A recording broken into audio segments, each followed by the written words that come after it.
René Guénon, Orient et Occident. Avant-propos. Rudyard Kipling a écrit un jour ces mots. East is east, and west is west, and never the twain shall meet. Ouvrons les guillemets. L'Orient est l'Orient, et l'Occident est l'Occident, et les deux ne se rencontreront jamais. Fermons les guillemets. Il est vrai que, dans la suite du texte, il modifie cette affirmation, admettant que, ouvrons les guillemets, la différence disparaît lorsque deux hommes forts se trouvent face à face après être venus des extrémités de la terre. Fermons les guillemets. Mais, en réalité, même cette modification n'est pas très satisfaisante, car il est fort peu probable qu'il ait songé là à une force, entre guillemets, d'ordre spirituel. Quoi qu'il en soit, l'habitude est de citer le premier vers isolément, comme si tout ce qui restait dans la pensée du lecteur était l'idée de la différence insurmontable exprimée dans ce vers. On ne peut douter que cette idée représente l'opinion de la plupart des Européens, et on y sent percer tout le dépit du conquérant qui est obligé d'admettre que ceux qu'il croit avoir vaincus et soumis portent en eux quelque chose sur quoi ils ne sauraient avoir aucune prise. Mais, quel que soit le sentiment qui peut avoir donné naissance à une telle opinion, ce qui nous intéresse avant tout, c'est de savoir si elle est fondée, ou dans quelle mesure elle l'est. Assurément, à considérer l'état actuel des choses, on trouve de multiples indices qui, semblant la justifier, et pourtant, si nous étions entièrement de cet avis, si nous pensions qu'aucun rapprochement n'est possible et ne le sera jamais, nous n'aurions pas entrepris d'écrire ce livre. Nous avons conscience, plus que personne autre peut-être, de toute la distance qui sépare l'Orient et l'Occident. L'Occident moderne surtout. Du reste, dans notre introduction générale à l'étude des doctrines hindoues, nous avons particulièrement insisté sur les différences, à tel point que certains ont pu croire à quelque exagération de notre part. Nous sommes cependant persuadés que nous n'avons rien dit qui ne fût rigoureusement exact, et nous envisagions en même temps, dans notre conclusion, les conditions d'un rapprochement intellectuel qui, pour être vraisemblablement assez lointain, ne nous en apparaît pas moins comme possible. Si donc nous nous élevions contre les fausses assimilations qu'ont tentées certains occidentaux, c'est qu'elles ne sont pas un des moindres obstacles qui s'opposent à ce rapprochement. Quand on part d'une conception erronée, les résultats vont souvent à l'encontre du but qu'on s'est proposé. En refusant de voir les choses telles qu'elles sont et de reconnaître certaines différences présentement irréductibles, on se condamne à ne rien comprendre de la mentalité orientale, et ainsi on ne fait qu'aggraver et perpétuer les malentendus, alors qu'il faudrait s'attacher avant tout à les dissiper. Tant que les Occidentaux s'imagineront qu'il n'existe qu'un seul type d'humanité, qu'il n'y a qu'une civilisation, entre guillemets, à divers degrés de développement, nulle entente ne sera possible. La vérité, c'est qu'il y a des civilisations multiples, se déployant dans des sens fort différents, et que celle de l'Occident moderne présente des caractères qui en font une exception assez singulière. On ne devrait jamais parler de supériorité ou d'infériorité d'une façon absolue, sans préciser sous quel rapport on envisage les choses que l'on veut comparer, en admettant même qu'elles soient effectivement comparables. Il n'y a pas de civilisation qui soit supérieure aux autres, sous tous les rapports, parce qu'il n'est pas possible à l'homme d'appliquer régalement et à la fois son activité dans toutes les directions, et parce qu'il y a des développements qui apparaissent comme véritablement incompatibles. Seulement, il est permis de penser qu'il y a une certaine hiérarchie à observer, et que les choses de l'ordre intellectuel, par exemple, valent plus que celles de l'ordre matériel. S'il en est ainsi, une civilisation qui se montre inférieure sous le premier rapport, tout en étant incontestablement supérieure sous le second, se trouvera encore désavantagée dans l'ensemble, quelles que puissent être les apparences extérieures, et tel est le cas de la civilisation occidentale, si on la compare aux civilisations orientales.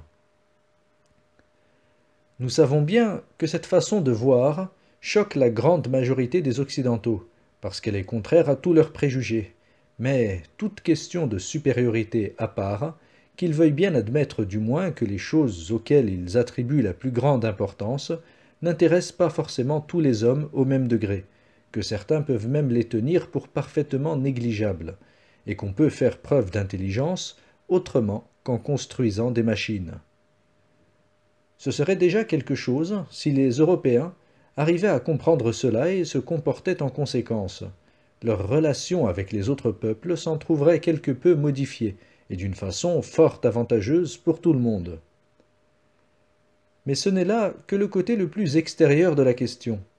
Si les Occidentaux reconnaissent que tout n'est pas forcément à dédaigner dans les autres civilisations pour la seule raison qu'elles diffèrent de la leur, rien ne les empêcherait plus d'étudier ces civilisations comme elles doivent l'être, nous voulons dire sans parti pris de dénigrement et sans hostilité préconçue, et alors certains d'entre eux ne tarderaient peut-être pas à s'apercevoir, par cette étude, de tout ce qui leur manque à eux-mêmes, surtout au point de vue purement intellectuel. Naturellement, nous supposons que cela serait parvenu, dans une certaine mesure tout au moins, à la compréhension véritable de l'esprit des différentes civilisations, ce qui demande autre chose que des travaux de simple érudition. Sans doute, tout le monde n'est pas apte à une telle compréhension, mais si quelques-uns le sont, comme c'est probable malgré tout, cela peut suffire pour amener tôt ou tard des résultats inappréciables. Nous avons déjà fait allusion au rôle que pourrait jouer une élite intellectuelle si elle arrivait à se constituer dans le monde occidental, où elle agirait à la façon d'un ferment, entre guillemets, pour préparer et diriger dans le sens le plus favorable une transformation mentale qui deviendra inévitable un jour ou l'autre, qu'on le veuille ou non. Certains commencent d'ailleurs à sentir plus ou moins confusément que les choses ne peuvent continuer à aller indéfiniment dans le même sens, et même à parler, comme d'une possibilité, d'une faillite, entre guillemets, de la civilisation occidentale. Ce que nul n'aurait osé faire il y a peu d'années. Mais les vraies causes qui peuvent provoquer cette faillite semblent encore leur échapper en grande partie. Comme ces causes sont précisément, en même temps, celles qui empêchent toute entente entre l'Orient et l'Occident, on peut retirer de leur connaissance un double bénéfice. Travailler à préparer cette entente, c'est aussi s'efforcer de détourner les catastrophes dont l'Occident est menacé par sa propre faute. Ces deux buts se tiennent de beaucoup plus près qu'on ne pourrait le croire. Ce n'est donc pas faire œuvre de critique vaine et purement négative que de dénoncer, comme nous nous le proposons ici, encore en premier lieu, les erreurs et les illusions occidentales. Il y a à cette attitude des raisons autrement profondes, et nous n'y apportons aucune intention satirique, entre guillemets, ce qui, du reste, conviendrait fort peu à notre caractère. S'il en est qui ont cru voir chez nous quelque chose de ce genre, ils se sont étrangement trompés. Nous aimerions bien mieux, pour notre part, n'avoir point à nous livrer à ce travail plutôt ingrat, et pouvoir nous contenter d'exposer certaines vérités sans avoir jamais à nous préoccuper de fausses interprétations qui ne font que compliquer et embrouiller les questions comme à plaisir. Mais force nous est de tenir compte de ces contingences, puisque, si nous ne commençons par déblayer le terrain, tout ce que nous pourrons dire risquera de demeurer incompris. Du reste, là même où nous semblons seulement écarter des erreurs ou répondre à des objections, nous pouvons cependant trouver l'occasion d'exposer des choses qui aient une portée vraiment positive, et par exemple, montrer pourquoi certaines tentatives de rapprochement entre l'Orient et l'Occident ont échoué. N'est-ce pas déjà faire entrevoir, par contraste, les conditions auxquelles une pareille entreprise serait susceptible de réussir? Nous espérons donc qu'on ne se méprendra pas sur nos intentions, et si nous ne cherchons pas à dissimuler les difficultés et les obstacles, si nous y insistons, au contraire, c'est que, pour pouvoir les aplanir ou les surmonter, il faut avant tout les connaître. Nous ne pouvons nous arrêter à des considérations par trop secondaires, nous demander ce qui plaira ou déplaira à chacun. La question que nous envisageons est autrement sérieuse, même si l'on se borne à ce que nous pouvons appeler ces aspects extérieurs, c'est-à-dire à ce qui ne concerne pas l'ordre de l'intellectualité pure. Nous n'entendons pas, en effet, faire ici un exposé doctrinal, et ce que nous dirons sera, d'une manière générale, accessible à un plus grand nombre que les points de vue que nous avons traités dans notre introduction générale à l'étude des doctrines hindoues. Cependant, cet ouvrage même n'a nullement été écrit pour quelques spécialistes, entre guillemets. S'il en est que son titre a induit en erreur à cet égard, c'est parce que ces questions sont d'ordinaire l'apanage des érudits, qui les étudient d'une façon plutôt rebutante et, à nos yeux, sans intérêt véritable. Notre attitude est tout autre. Il s'agit essentiellement pour nous, non d'érudition, mais de compréhension, ce qui est totalement différent.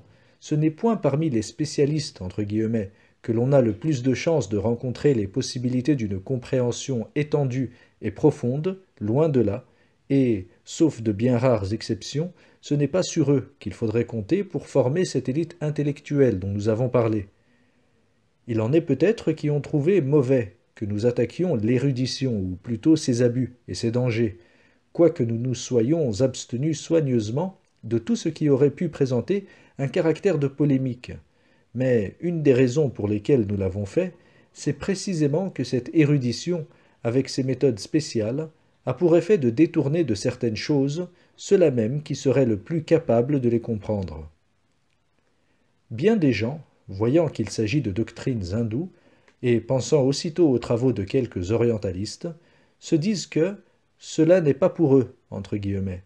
Or, il en est certainement qui ont grand tort de penser ainsi, et à qui il ne faudrait pas beaucoup d'efforts, peut-être, pour acquérir des connaissances qui font et feront toujours défaut à ces mêmes orientalistes.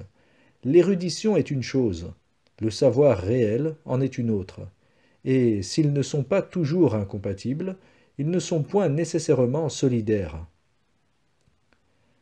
Assurément, si l'érudition consentait à se tenir au rang d'auxiliaire qui doit le revenir normalement, nous n'y trouverions plus rien à redire, puisqu'elle cesserait par là même d'être dangereuse, et qu'elle pourrait d'ailleurs avoir quelque utilité.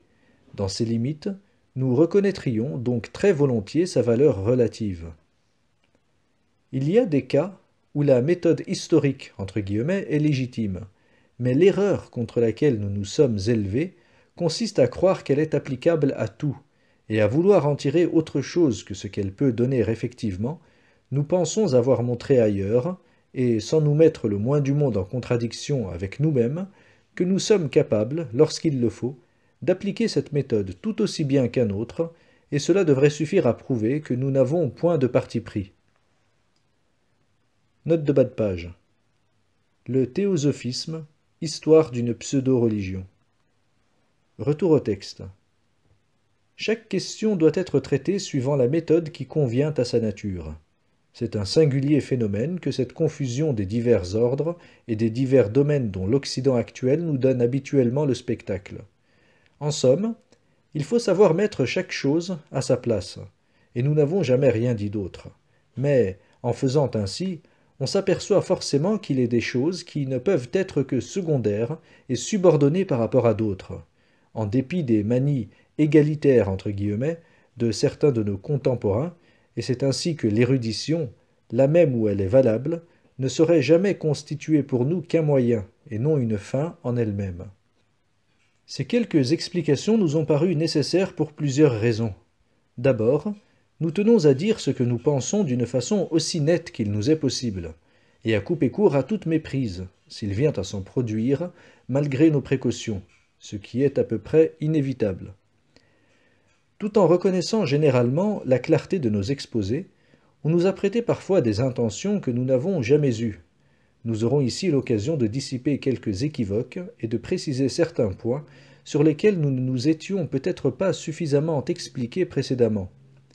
D'autre part, la diversité des sujets que nous traitons dans nos études n'empêche point l'unité de la conception qui y préside, et nous tenons aussi à affirmer expressément cette unité, qui pourrait n'être pas aperçue de ceux qui envisagent les choses trop superficiellement. Ces études sont même tellement liées entre elles que, sur bien des points que nous aborderons ici, nous aurions dû, pour plus de précision, renvoyer aux indications complémentaires qui se trouvent dans nos autres travaux. Mais nous ne l'avons fait que là où cela nous a paru strictement indispensable, Et pour tout le reste, nous nous contenterons de cet avertissement donné une fois pour toutes et d'une façon générale, afin de ne pas importuner le lecteur par de trop nombreuses références. Dans le même ordre d'idées, nous devons encore faire remarquer que, quand nous ne jugeons pas à propos de donner à l'expression de notre pensée une tournure proprement doctrinale, nous ne nous en inspirons pas moins constamment des doctrines dont nous avons compris la vérité. C'est l'étude des doctrines orientales qui nous a fait voir les défauts de l'Occident et la fausseté de maintes idées qui ont cours dans le monde moderne. C'est là, et là seulement, que nous avons trouvé, comme nous avons eu déjà l'occasion de le dire ailleurs, des choses dont l'Occident ne nous a jamais offert le moindre équivalent. Dans cet ouvrage, pas plus que dans les autres, nous n'avons aucunement la prétention d'épuiser toutes les questions que nous serons amenés à envisager. On ne peut, à ce qu'il nous semble, nous faire grief de ne pas mettre tout dans un seul livre, ce qui nous serait d'ailleurs tout à fait impossible. Ce que nous ne ferons qu'indiquer ici, nous pourrons peut-être le reprendre et l'expliquer plus complètement ailleurs, si les circonstances nous le permettent. Sinon, cela pourra du moins suggérer à d'autres des réflexions qui y suppléeront, d'une façon très profitable pour eux, au développement que nous n'aurons pu apporter nous-mêmes. Il est des choses qu'il est parfois intéressant de noter incidemment, alors même qu'on ne peut s'y étendre, et nous ne pensons pas qu'il soit préférable de les passer entièrement sous silence. Mais connaissant la mentalité de certaines gens, nous croyons devoir avertir qu'il ne faut voir là rien d'extraordinaire. Nous ne savons que trop ce que valent les soi-disant mystères, entre guillemets, dont on a si souvent abusé à notre époque, et qui ne sont tels que parce que ceux qui en parlent sont les premiers à n'y rien comprendre. Nous ne voulons pas prétendre, cependant, que toute vérité soit toujours également bonne à dire, et qu'il n'y ait pas des cas où une certaine réserve s'impose pour des raisons d'opportunité, ou des choses qu'il serait plus dangereux qu'utile d'exposer publiquement. Mais cela ne se rencontre que dans certains ordres de connaissances, somme toute assez restreints, et d'ailleurs, s'il nous arrive parfois de faire allusion à des choses de ce genre, nous ne manquons pas de déclarer formellement ce qu'il en est, sans jamais faire intervenir aucune de ces prohibitions chimériques que les écrivains de quelques écoles mettent en avant à tout propos, soit pour provoquer la curiosité de leurs lecteurs, soit tout simplement pour dissimuler leur propre embarras. Note de bas de page. Cela nous est arrivé effectivement à plusieurs reprises dans notre ouvrage sur l'erreur spirit, à propos de certaines recherches expérimentales dont l'intérêt ne nous semble pas compenser les inconvénients, et dont le souci de la vérité nous obligeait cependant à indiquer la possibilité. Retour au texte. De tels artifices nous sont tout à fait étrangers, non moins que les fictions purement littéraires. Nous ne nous proposons que de dire ce qui est, dans la mesure où nous le connaissons, et tel que nous le connaissons. Nous ne pouvons dire tout ce que nous pensons, parce que cela nous entraînerait souvent trop loin de notre sujet, et aussi parce que la pensée dépasse toujours les limites de l'expression où on veut l'enfermer. Mais nous ne disons jamais que ce que nous pensons réellement. C'est pourquoi nous ne saurions admettre qu'on dénature nos intentions, qu'on nous fasse dire autre chose que ce que nous disons, ou qu'on cherche à découvrir, derrière ce que nous disons, nous ne savons quelle pensée dissimulée ou déguisée, qui est parfaitement imaginaire. Par contre, nous serons toujours reconnaissants à ceux qui nous signaleront des points sur lesquels il leur paraîtra souhaitable d'avoir de plus amples éclaircissements, et nous nous efforcerons de leur donner satisfaction par la suite. Mais qu'ils veuillent bien attendre que nous ayons la possibilité de le faire, qu'ils ne se hâtent point de conclure sur des données insuffisantes, et surtout qu'ils se gardent de rendre aucune doctrine responsable des imperfections ou des lacunes de notre exposé.